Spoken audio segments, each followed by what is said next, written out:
ஹே, கதைக்கு நீங்க வந்துட்டீங்களா? கதை சொல்ல நானும் வந்துட்டேன். நம்ம ஆல்ரெடி பார்த்துட்டு இருக்க கொரியன் டிராமாவோட அடுத்த எபிசோட் தான் பார்க்க போறோம். வீடியோக்குள்ள போறதுக்கு முன்னாடி எப்பயும் சொல்றேன், நான் இப்பயும் சொல்றேன். எஸ்எஸ் வாய்ஸ் ஓவரை சப்ஸ்கிரைப் பண்ணுங்க. பார்த்ததுக்கு அப்புறம் லைக் பண்ணுங்க. மறக்காம போறதுக்கு முன்னாடி எக்ஸ்பிளனேஷன் எப்படி இருக்குன்னு சொல்லிட்டு கமெண்ட் பண்ணிட்டு போங்க. இந்த எபிசோட எதுல ஸ்டார்ட் பண்றோம் அப்படின்னு பார்த்தா, நம்ம யாங் இருக்கா இல்லையா, அவ வந்துட்டு அவங்க அம்மா கிட்ட உங்க பொண்ணு என்ன மாதிரி இருப்பாளாமே, அவளோட போட்டோ கொஞ்சம் காட்ட முடியுமா அப்படின்னு கேட்கும் போது அவங்களுமே காங்கோட போட்டோ எடுத்துட்டு வந்து காட்டுறாங்க. இப்போ வந்துட்டு நம்ம யாங்க ஃபோட்டோ எல்லாம் பார்த்துட்டு பயங்கரமாக ஃபீல் பண்ணுறா. இவ என்ன யோசிக்கிறா அப்படின்னா, எனக்கு பதில் தான் வந்துட்டு இவ வந்து பிரச்சனையில் இருக்கா அப்படின்னு சொல்லி இவ ரொம்ப ஃபீல் பண்ணுறா. இவங்க கிட்ட சொல்லிடலாமா அப்படின்னு யோசிக்கும் போது நம்ம ரீ சொன்னா இல்லையா இவகிட்ட, நீயும் உன்னோட குழந்தைய சேஃபாக சைனாக்கு போகணுன்னா அவள் யாங்காவே இருக்கிறது தான் உங்கள் ரெண்டு பேருக்கும் நல்லது அப்படின்னு சொல்லியிருப்பா இல்லையா. அதை தான் யோசித்து இப்போ இவ குழப்பமாக யோசிச்சுட்டு இருக்கா.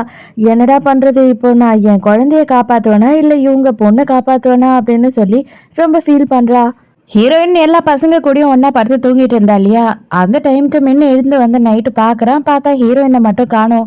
இங்க ஹீரோயின் தான் வந்துட்டு ஹீரோ கூட இருக்கா இல்லையா, அவன் என் கூடயே வந்துரு அப்படின்னு சொல்லும் போது, இல்ல என்னால இப்ப வர முடியாது, அதுவும் டக்குன்னு நான் வந்து உங்க கூட இருந்தேன் அப்படின்னா இங்க குழந்தைங்க எல்லாருமே வந்துட்டு என்ன தப்பா நினைப்பாங்க, ரொம்ப ஃபீலும் பண்ணுவாங்க, அதனால நான் அதை பண்ணவே மாட்டேன். அதுக்கு ஹீரோ என்ன சொல்றானா, பசங்க எல்லாரையுமே வந்து கூட்டிட்டு வந்துரு, நம்ம எல்லாருமே ஒன்னா வாழலாம் அப்படின்னு சொல்றானா, இவளுக்கு சிரிப்பே வந்துடுது. அதே நேரத்துக்கு முன்ன என்ன பண்றான் அப்படின்னு பார்த்தா, ஓடி வந்துட்டு அவளோட ரூம் கபடெல்லாம் ஓபன் பண்ணி பாக்குறா. ட்ரெஸ் எல்லாம் இருக்கான்னு. ட்ரெஸ் எல்லாம் இருக்கு, நல்ல வேலை அவ வீட்டை விட்டு போயிட்டாலோ அப்படின்னு நினைச்சுதான் வந்து பாக்குறான். ட்ரெஸ் எல்லாம் இருக்குன்னு உடனே கண்டிப்பா அப்ப போயிருக்க மாட்டா அப்படின்னு தோணுது. அதே நேரத்துக்கு யாங்க காட்டுறாங்க. யாங் வந்துட்டு குழந்தைய பாக்குறதுக்காக வரா. பார்த்தா அவ இந்த வாட்டியும் டாக்டரோட ரூம்லயே படுத்து தூங்கிட்டு இருக்கா. அப்ப டாக்டரும் அவளும் ரெண்டு பேருமே கையை பிடிச்சி தூங்கிட்டு இருக்காங்க. இதை பார்த்த உடனே யாங்குக்கு ரொம்ப கஷ்டமா இருக்கு. அவ என்ன பண்றா அப்படின்னா, டாக்டரும் தூங்குறாரு அப்படின்னு நினைச்சு புலம்ப ஆரம்பிச்சிடுறா. தயவு செஞ்சு இவர் மேல நீ வந்துட்டு ரொம்ப பாசத்தை வைக்காதம்மா, எப்படி இருந்தாலும் நம்ம ரெண்டு பேரும் கூடிய சீக்கிரம் இந்த ஊரை விட்டே போய் ஆகணும். ஒருவேளை நீ பிறந்ததுல இருந்து உங்க அப்பாவை பார்த்ததே இல்லை அப்படின்றதுனால இவர்கிட்ட இப்படி எல்லாம் நடந்துக்கிறியா அப்படின்னு சொல்லி ஹீரோயின் ரொம்ப ஃபீல் பண்ணிக்கிட்டு இருக்கா. அது மட்டும் இல்லாம இவ என்ன சொல்றா அப்படின்னா, அவங்க யார் கண்ணிலையும் படுறதுக்கு முன்னாடி நம்ம இந்த ஊரை விட்டு போயிடணும். எனக்கு வந்துட்டு உன்னோட உயிருக்கு எந்த ஆபத்தும் வரக்கூடாது. அதுக்காக நான் என்ன வேணாலும் பண்ணுவேன். ஆல்ரெடி உன்னோட அப்பா உன்னை விட்டு போயிட்டாரு, ஆனா நான் எந்த காரணத்துக்கு கொண்டு உன்னை விட்டு எங்கேயும் போகவே மாட்டேன், உன் கூடயே இருப்பேன் அப்படின்லாம் சொல்லிக்கிட்டு இருக்கா. இதெல்லாம் டாக்டர் கேட்டுறாரு. டாக்டரோட கையில இருந்து குழந்தையோட கையை எடுக்கிறாளா, ஏ என் கையை தொடாத, கையில இருந்து கையெடு அப்படின்னு சொல்லிட்டு டாக்டர் கத்துறான். உடனே பயந்துடுறா. என்ன தைரியம் இருந்தா ஏன் நீங்க பெர்மிஷன் இல்லாம என் கையை தொட்டிருப்ப அப்படின்னு கேட்கும் போது, ஐயோ நான் ஒன்னும் உன் கையை தொடணும்லாம் தொடல, என் பிள்ளையோட கையை தான் தொட்டேன் அப்படின்னு சொல்றா. இவன் தான் எல்லாத்தையும் கேட்டுட்டான் இல்லையா, அதனால நீ எல்லாத்தையும் எனக்கு இப்போ எக்ஸ்பிளைன் பண்ணி தான் ஆகணும் அப்படின்னு சொல்றான். ஐயோ எல்லாத்தையும் கேட்டுட்டியாடா அப்படின்னு சொல்லிட்டு முழிச்சுக்கிட்டு இருக்கா. அது மட்டும் இல்லாம இவன் அந்த குழந்தை மேல வந்துட்டு பயங்கர பாசமாயிடுறான் போல. இப்பதான் வந்துட்டு இவ எல்லா கதையுமே சொல்லி முடிக்கிறா. ஆனா இவ என்ன சொல்ல மாட்டா அப்படின்னா, அந்த கம்பெனியோட பேரை சொல்ல மாட்டா. எந்த கம்பெனி அப்படின்னு அவன் கேட்கும் போது, நீங்க இதுக்கப்புறமாவது வந்துட்டு என்னை வந்து நம்பி என் பொண்ணுக்கு ட்ரீட்மெண்ட் ஒழுங்கா கொடுத்தீங்கன்னா போதும், அதுக்காக தான் இதெல்லாம் சொன்னேன். மற்றபடி இதை பத்தி டீப்பா நீங்க எதுவும் தெரிஞ்சுக்க வேண்டாம், அது உங்களுக்கும் நல்லது இல்லை டாக்டர். என்னதான் இருந்தாலும் நீங்க என் குழந்தையோட டாக்டர், உங்க மேல எனக்கு ரெஸ்பெக்டும் மதிப்பு மரியாதையும் அதிகமாவே இருக்கு. உங்களுக்கும் எதுவும் ஆகக்கூடாது, அதனாலதான் சொல்றேன். கண்டிப்பா இந்த விஷயம் தெரிஞ்ச யாரையுமே அவங்க உயிரோட விட மாட்டாங்க அப்படின்னு சொல்றா. அதே நேரத்துக்கு இங்க ஹீரோவும் ஹீரோயினும் வந்துட்டு மனசு விட்டு பேசிக்கிட்டே ஒரு பார்க்ல நடந்துகிட்டு இருக்காங்க. அப்ப வந்துட்டு ஹீரோயின் என்ன சொல்றா அப்படின்னா, இன்னும் எவ்வளவு விஷயம்லாம் நான் தெரிஞ்சுக்க வேண்டி இருக்கும்னு எனக்கு பயமா இருக்கு. நான் ஒரு வேளை எல்லாத்தையும் தெரிஞ்சுக்கிட்டேன்னா உன்னை வெறுத்துருவனோ அப்படின்னு நினைக்கிறேன் அப்படின்னும் போது, நானுமே அதே பயத்துல தான் இருக்கேன். இருந்தாலும் உனக்கு ஞாபகம் வந்தாலும் சரி, அதுக்கப்புறமா நீ என்னை வெறுத்தாலும் சரி, இதுக்கப்புறம் நான் உன்னை விட்டு ஒரு இன்ச்சு கூட நகர மாட்டேன் அப்படின்னு சொல்றான் ஹீரோ. அக்காக்காரி என்ன பண்றா அப்படின்னு பார்த்தா, புருஷங்காரன் கிட்ட வந்துட்டு, நான் வந்து உங்க தம்பியை பார்க்கறதுக்கு போனேன், அங்க ஹீரோயினோட வீட்டுல வந்துட்டு புதுசா ஒரு பொண்ணு இருக்கா, அந்த பொண்ணுக்கு குழந்தை வேற இருக்கு அப்படின்னும் போது, அதுக்கு நான் என்ன பண்ணட்டும், அவங்க எதுக்குன்னா ஆளுங்களை கூட்டின்னு வந்து வச்சிருக்காங்க, வச்சிருப்பாங்க அப்படின்னு சொல்றான். அந்த பொண்ணு வந்துட்டு நம்ம காங் மாதிரி இருக்கா, அது உனக்கு தெரியுமா? ஆல்ரெடி வந்துட்டு நம்ம யாங் ஒருத்தியை தேடிக்கிட்டு இருக்கோம்ல, அவளுமே அதே மாதிரி தான் இருப்பா அப்படின்னு நான் கேள்விப்பட்டிருக்கேன். இதை பத்தி எதுனா நீ யோசித்து பார்த்தியா அப்படின்னும் போது இவனுக்கு செம ஷாக் ஆகுது. நேரா அங்க வீட்டுக்கு போயிடறான். போனா குழந்தை வெளியில விளையாடிக்கிட்டு இருக்கு. பாப்பா இந்த டோரை கொஞ்சம் திறமா அப்படின்னும் போது, அந்த டோரை திறக்கணும் அப்படின்னா நீங்க அங்க இருக்க காலிங் பெல் அடிங்க, பாட்டி திறப்பாங்க அப்படின்னு சொல்லும் போது, நீ வந்து திறடா ப்ளீஸ் அப்படின்னு கேக்குறான். நான்லாம் திறக்க மாட்டேன் அப்படின்னு சொல்றா அந்த பொண்ணு. அதுக்கப்புறம் வந்துட்டு அவங்க பாட்டியே வந்துடுறாங்க வெளியில. வந்த உடனே இந்த குழந்தை யாரு, நீங்க ஏதோ நெய்பரோட குழந்தைன்னு சொன்னீங்க அப்படின்னும் போது, இல்ல இல்ல ஆக்சுவலா அவ இங்க பக்கத்துல தான் தங்கி இருக்கா. ஜஸ்ட் அவ வேலைக்கு வீட்டு வேலைங்களுக்கு போறா 4 வீட்டுல. அந்த டைமுக்கு குழந்தைய எங்க என்கிட்ட விட்டுட்டு போவா அப்படின்னு சொல்றாங்க. அதே நேரத்துக்கு யாங் எங்க வந்திருக்கா அப்படின்னு பார்த்தா நம்ம மின்ன பாக்கிறதுக்காக வந்திருக்கா. மின்ன பார்த்து இந்த கேஸ் எல்லாத்தையும் நீ இன்னும் ஃபாலோ பண்ணிக்கிட்டு இருக்கியா அப்படின்னு கேக்குறா. அவனுமே நான் பார்த்துக்கிட்டு தான் இருக்கேன், இந்த கேஸ் எல்லாமே ரொம்ப டஃபா இருக்கு அப்படின்னு சொல்றான். அப்ப வந்துட்டு இவ என்ன சொல்றா அப்படின்னா, தயவு செஞ்சு வந்துட்டு நீ இந்த கேஸை விட்டுறது தான் உனக்கு நல்லது அப்படின்னு சொல்லிட்டு மின் கிட்ட இவ சொல்றா. நீ நினைக்கிற மாதிரி இல்ல, இந்த கேஸ் வந்துட்டு ரொம்பவும் மோசமா போயிட்டே இருக்கு.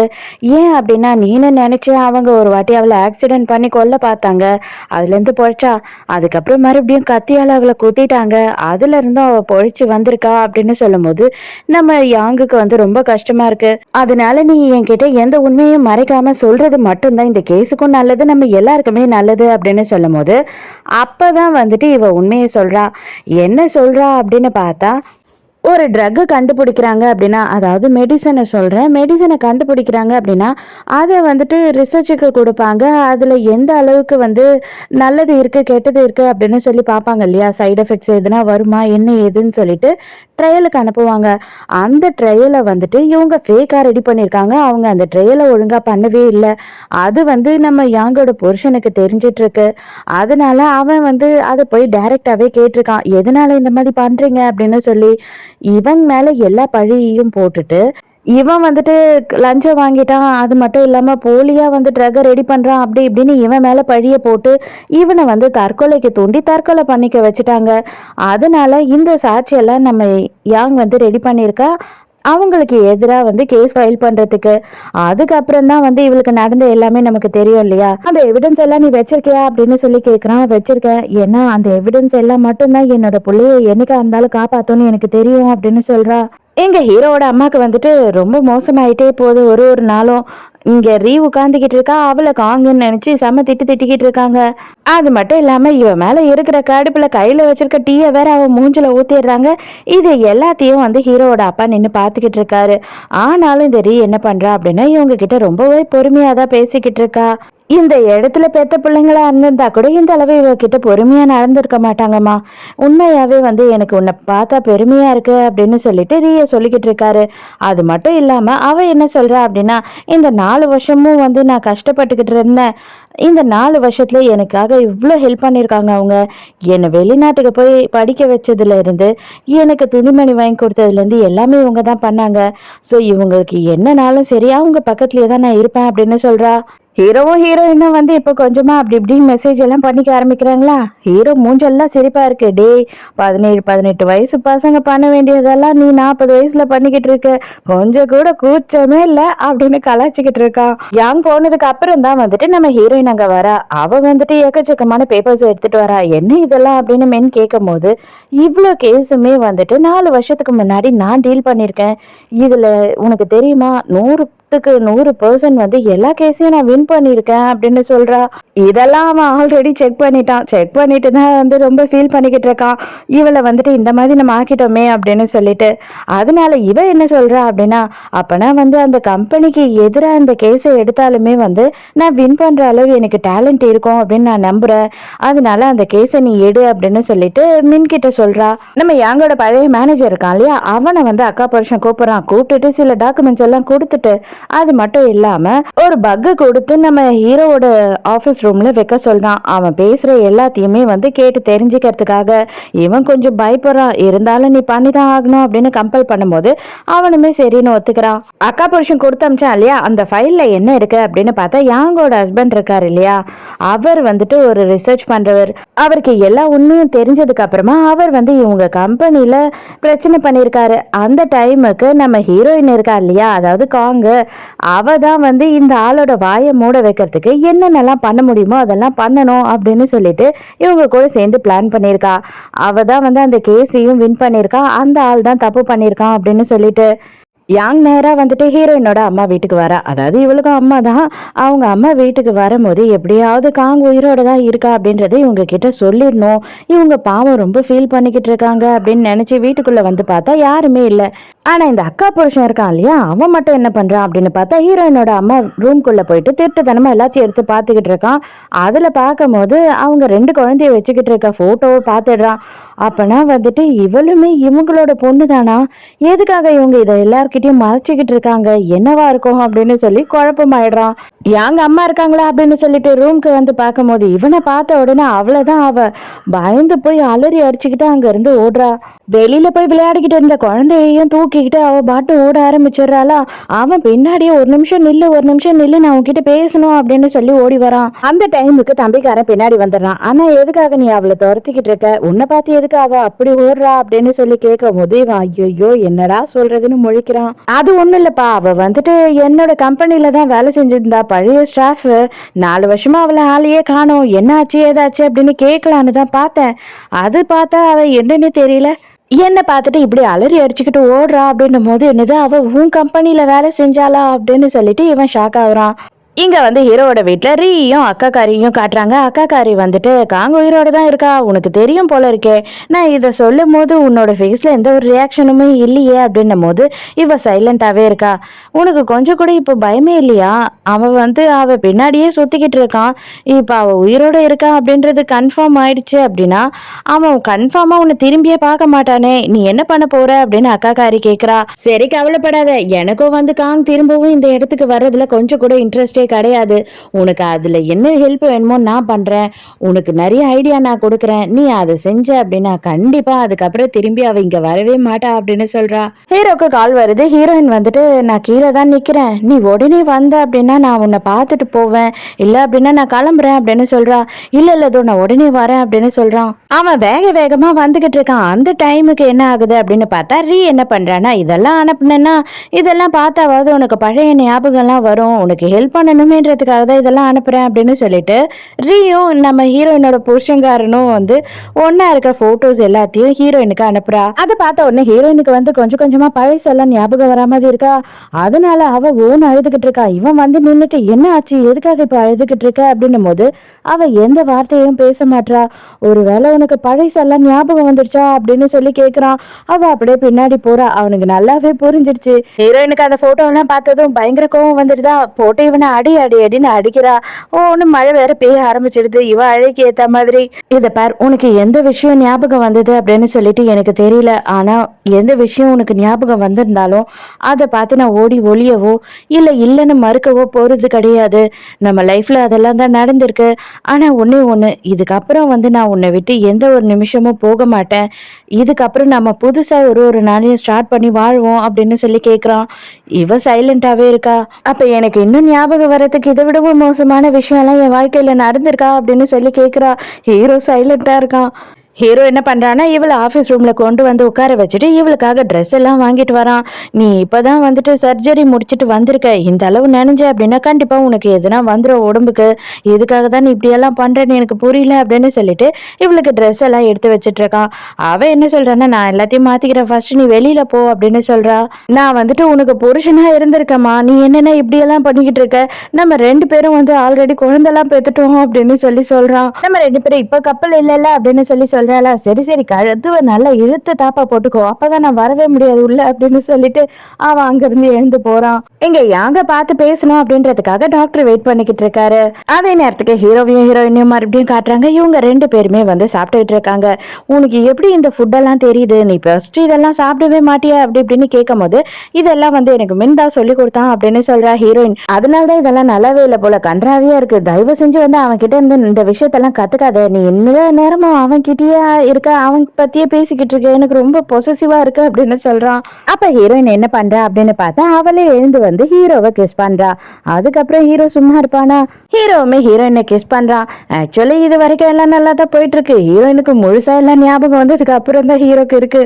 மறுபடியும் டாக்டரையும் யாங்கையும் காட்டுறாங்க. எதுக்காக நீ என் அண்ணனை பார்த்து இன்னைக்கு ஓடின அப்படின்னும் போது அவர் உங்க அண்ணனா அப்படின்னு சொல்லி இவ ஷாக் ஆகுறா. ஆமா அப்படின்னு சொல்லி சொல்றான். அப்போ உடனே நான் அந்த கம்பெனியில் தான் உண்மையாவே ஒர்க் பண்ணேன், அவர் எனக்கு நிறைய ஹெல்ப் பண்ணியிருக்காரு, இருந்தாலும் அந்த கம்பெனியில் இருக்க யாருக்குமே நான் உயிரோடு இருக்கிறது தெரியக்கூடாதுன்னு நினைக்கிறேன், அதனால தான் அப்படின்னு சொல்றா. ஹீரோ வந்து ஹீரோயினை வந்து அவங்க வீட்டில் ட்ராப் பண்றான். அந்த டைமுக்கு கரெக்டாக மென் ஆஃபீஸ்ல இருந்து வரான். அதுக்கப்புறம் ஹீரோவும் நம்ம மென்னும் சேர்ந்து 2 பேருமே தனியாக போய் பேசிக்கிட்டு இருக்காங்க. அப்போ வந்து மென் என்ன சொல்றான் அப்படின்னா, நீங்க என்னை பத்தி கவலைப்பட தேவையில்ல, என்னை பார்க்கும் போதெல்லாம் வந்து நீங்க ரொம்ப ஃபீல் பண்ற மாதிரி இருக்கு, அதெல்லாம் தேவையில்ல, இது வரைக்கும் அவ ஒரு நாள் கூட என் லவ் ஏத்துக்கவே இல்லை, அவ உங்களை மட்டும்தான் இது வரைக்கும் லவ் பண்ணிட்டு இருந்திருக்கா, அவளோட ஆள் மனசுல கூட அவளுக்கு அந்த ஞாபகமே இல்லைனாலும் நீங்க தான் இருந்திருக்கீங்க அப்படின்னு சொல்றான். எனக்கு ஒரு உண்மை தெரிஞ்சுக்கணும், அவ வந்து முழுக்க முழுக்க கம்பெனிக்காக தான் வாதாடி இருக்கா, அதுல அவ நிறைய தப்பு பண்ணிருப்பாளோ அப்படின்னு சொல்லி எனக்கு தோணுது, நீங்க தயவு செஞ்சு எனக்கு உண்மையை சொல்றீங்களா அப்படின்னு சொல்லிட்டு மின் கேக்குறான். அதுக்கு ஹீரோவால வந்து உண்மையை சொல்லவே முடியல. ஹீரோவோட வீட்டுல காட்டுறாங்க. ஹீரோவோட அப்பா வந்துட்டு தண்ணி குடிக்கிறதுக்காக தூக்கத்துல இருந்து எழுந்து வராரு. அந்த டைமுக்கு பார்த்தா அக்கா புருஷனா அந்த இடத்துக்கு வரான். நீங்க எனக்கு முன்னாடியே வந்து யாங் எங்க இருக்கா அப்படின்னு சொல்லி கண்டுபிடிச்சிட்டீங்க, அது மட்டும் இல்லாம வந்து காங்கோட ட்வின் சிஸ்டர் தான் யாங் அப்படின்ற விஷயமும் உங்களுக்கு தெரியும், உங்களுக்கு எல்லாமே தெரிஞ்சும் அவளை வந்துட்டு நீங்க பாதுகாத்துக்கிட்டு இருக்கீங்க, அது எதுக்காக, என்ன மாட்டி வேணும் அப்படின்றதுக்காக நீங்க பாதுகாக்கிறீங்களா இல்ல எதுக்காக பாதுகாக்கிறீங்க அப்படின்னு சொல்லி கேட்கும்போது அவர் எனக்கு தெரியவே தெரியாது அப்படின்னு சாதிச்சுக்கிட்டு இருக்காரு. இதை எல்லாத்தையும் ஹீரோ வந்து கேட்கறான். நீங்க நினைக்கிற மாதிரி என்ன வந்து மாட்டி விட்டுட்டு நீங்க எல்லாரும் தப்பிச்சுக்கலாம் அப்படின்னு நினைச்சீங்கன்னா அது நடக்கவே நடக்காது, சான்ஸே கிடையாது, நான் மாட்டினேன் அப்படின்னாலும் உங்க யாரையுமே நிம்மதியா இருக்க விட மாட்டேன் அப்படின்னும் போது நீ என்ன சொல்றேனே எனக்கு புரியலப்பா, நான் யாரை பாதுகாக்கணும், நான் எதுக்காக பாதுகாக்கணும், தயவு செஞ்சு வந்து நீ சொல்றது எனக்கு புரியுற மாதிரி சொல்லு அப்படின்னு இவர் டிராமா பண்றாரு. கடைசி அவர் போகிறதுக்கு முன்னாடி என்ன சொல்றாருன்னா, இதை பார்ப்பா, அவ வந்து 2 சைடும் இருக்கிற கத்தி மாதிரி, அதனால நீ கொஞ்சம் உஷாரா அவளை ஹேண்டில் பண்ணு, நீ அவசரப்பட்டு அவளை எதனா பண்ணிட்ட அப்படின்னா அது உனக்கே வந்து பெரிய ஆபத்தாயிடும் அப்படின்னு சொல்லிட்டு அங்கிருந்து கிளம்பி போறாரு. அப்ப அந்த இடத்துக்கு ஹீரோ வரான். ஹீரோ வந்தோடனே, என்ன மாமா அப்பாவே வந்து ஏதோ நீங்க மிரட்டிக்கிட்டு இருக்க மாதிரி நான் கேட்டேனே, எதுக்காக நீங்க இந்த மாதிரி எல்லாம் பேசிக்கிட்டு இருக்கீங்க, என்ன விஷயம் அப்படின்னு சொல்லி கேட்கறான். அதுக்கு உடனே இவன் என்ன சொல்றான்னா, என்ன நக்கல் அடிக்கிறியா நீ, உனக்கு ஆல்ரெடி எல்லா விஷயமும் தெரியும் அப்படின்றது எனக்கு நல்லாவே தெரியும், இதை பார், இந்த விஷயத்த நான் வந்து இதுக்கு மேல கஷ்டப்பட்டு மறைக்க போறது கிடையாது, இந்த விஷயத்த எல்லாத்தையும் பாதுகாக்க போறது இதுக்கப்புறம் நீ தான்டா, ஏன்னா இதுல எல்லாத்துலயும் வந்து உன் பொண்டாட்டி சம்மந்தப்பட்டிருக்கா, நான் ஜெயிலுக்கு போனேன்னா உன் பொண்டாட்டியும் ஜெயிலுக்கு போவா, நான் தூக்கு மேடைக்கே போனனாலும் சரி உன் பொண்டாட்டியையும் கூட்டிகிட்டு தான் போவேன் அப்படின்னு சொல்றான். ஹீரோயின் என்ன பண்றான் அப்படின்னு பார்த்தா ரிய பார்க்கறதுக்காக ரியோட அபார்ட்மெண்ட்டுக்கே வரா. வந்த உடனே எதுக்காக எனக்கு அந்த போட்டோவை அனுப்புனேன் அப்படின்னு கேக்குறா. நான் தான் அதை மெசேஜ்லயே சொல்லியிருந்தேனே, உனக்கு பழைய ஞாபகம்லாம் வர வைக்கணும்னு ஆசைப்பட்டேன், அதுக்காக தான் அதை அனுப்புனேன் அப்படின்னு சொல்றா. இதாலெல்லாம் ட்ரிகர் பண்ணினா வந்து அவனை விட்டு பிரிஞ்சு போயிடுவேன் அப்படின்னு நீ நினைச்சினா அது உன்னோட முட்டாள்தானோ அப்படின்னு சொல்லி ஹீரோயின் சொல்றாளா. இதுக்காகலாம் நீ ட்ரிகர் ஆக மாட்டேன்னு எனக்கு நல்லாவே தெரியும், ஏன்னு தெரியுமா, அவன் கண் எதிர்க்கே தண்ணியில விழுந்து சாக பார்த்த, அவன் உன்னை பார்த்துட்டு அவ்வளோ துடிச்சான், அது மட்டும் இல்லாம அவன் வந்து உன் கண்ணு எதிர்க்க நெருப்புல சாக பார்த்தான், அப்பவும் கவலைப்படாம நீ நின்று ஹாயா ஜாலியா ஃபோன் தான் பேசிக்கிட்டு இருந்த அப்படின்னும் போது இது எதுவுமே எனக்கு ஞாபகம் இல்லை, அப்படி இன்கேஸ் இதெல்லாம் நான் பண்ணியிருந்தேன் அப்படின்னா இதுக்கப்புறம் எனக்கு ஞாபகம் வருமா வராதான்னு கூட தெரியாது, அதனால நான் இதுக்கப்புறம் வாழற வாழ்க்கையை நான் புதுசா ஸ்டார்ட் பண்ண போறேன் அப்படின்னு சொல்றா. உண்மைதான், நீ வந்து இதுக்கு முன்னாடி 4 வருஷத்துக்கு முன்னாடி எவ்வளோ கேவலமா கீழ்த்தரமானவளா இருந்த, எவ்வளோ அப்பாவிங்களோட வாழ்க்கையெல்லாம் கெடுத்தல, அதுவும் வந்துட்டு நீங்க பண்ண தப்ப எல்லாத்தையும் மறைக்கிறதுக்காக அவங்க மேல பழிய போட்டு அவங்கள வந்து சாகுற அளவு தூண்டி அவங்களுக்கு எவ்வளோ துரோகம் பண்ணியிருக்க, அந்த மாதிரி மனசாச்சே இல்லாத இருந்தவ தானே நீ, இப்போ இதுக்காகலாம் நீ மனசு மாறிட போறியா என்ன, பழைய விஷயம் எல்லாம் மறந்ததுனால நீ இப்போ அன்னை தெரசாலாம் ஆயிட முடியாது, அது எல்லாமே உனக்கு ஞாபகம் வந்ததுக்கு அப்புறம் உன்னோட வாழ்க்கை ஒரு நாளும் நரகமா இருக்கும் அப்படின்னு சொல்றா.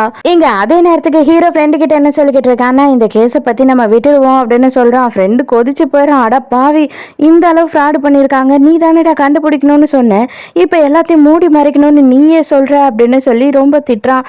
இப்ப ஹீரோக்கு என்ன பிரச்சனை அப்படின்னா, அவன் பொண்டாட்டியும் இதுல மாட்டிப்பாளோ அப்படின்னு சொல்லி ஹீரோக்கு பயமா இருக்கு. இதை எல்லாத்தையும் மாமங்காரன் ரொம்ப சந்தோஷமா ஒட்டு கேட்டுக்கிட்டு இருக்கான். நம்ம யாங்க காட்டுறாங்க. யாங் வந்து ஹீரோயினோட வீட்டில் தான் இருக்கா. அந்த டைமுக்கு யாரோ காலிங் பெல் அடிக்கிறாங்க. யாரு அப்படின்னு பார்த்தா நம்ம ஹீரோயின் தான் வீட்டு வாசல்ல வந்து நின்றுக்கிட்டு இருக்கா. ஸோ இதோடய இந்த எபிசோட் முடியுது. இந்த எபிசோட் உங்களுக்கு பிடிச்சிருக்கா, என்னோட எக்ஸ்பிளனேஷன் பிடிச்சிருக்கான்னு சொல்லிட்டு மறக்காம எனக்கு கமெண்ட்ல சொல்லுங்க. நாளைக்கும் மறக்காம கதை கேட்க வந்துருங்க. நானும் மறக்காம கதை சொல்ல வந்துடுறேன். பாய்.